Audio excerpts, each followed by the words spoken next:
बिहार में 28 अक्टूबर से 3 चरणों में विधानसभा चुनाव होने वाले हैं।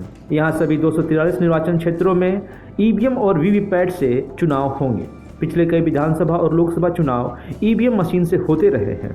जब से ईवीएम आया है, चुनाव करना काफ़ी सहूलियत भरा हो गया है। जब बैलेट पेपर पर विधानसभा और लोकसभा के चुनाव होते थे तो बूथ कैप्चरिंग और फर्जी वोट बड़ी समस्या थी।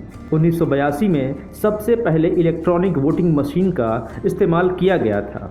इसके बाद इसी के जरिए लोकसभा और विधानसभा चुनाव किए जाते हैं।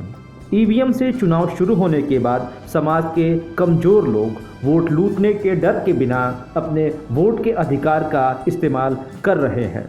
अब ईवीएम के साथ voting verified paper audit trail को शामिल किया गया है, जो वोटर के वोट डालने के विजुअल वेरिफिकेशन को बड़ी आसानी से दर्शाता है।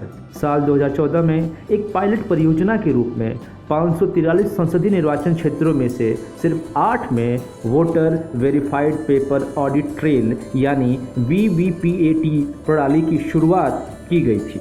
फिर 2019 के आम चुनाव में सभी 543 लोकसभा क्षेत्रों में इसका उपयोग किया गया था।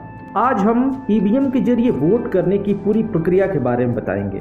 एक वोटर के तौर पर हर एक नागरिक को अपने वोट डालने की प्रक्रिया के बारे में जानकारी होनी चाहिए। ईवीएम के 2 हिस्से होते हैं। एक हिस्सा पोलिंग ऑफिसर वाली कंट्रोल यूनिट और दूसरा हिस्सा वोटर के वोट के लिए वोटिंग कंपार्टमेंट के अंदर बैलेटिंग यूनिट।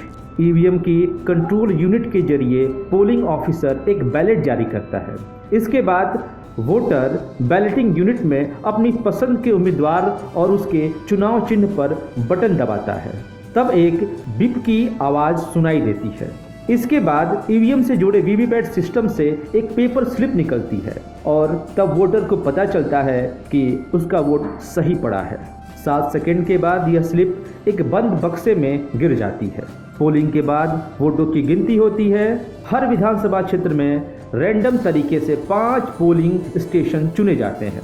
फिर वहां के ईवीएम नतीजों और वीवीपैट स्लिप का आपस में मिलान किया जाता है। वीवीपैट मिलान का काम पूरा होने पर निर्वाचन क्षेत्र के अंतिम नतीजों की घोषणा की जाती है।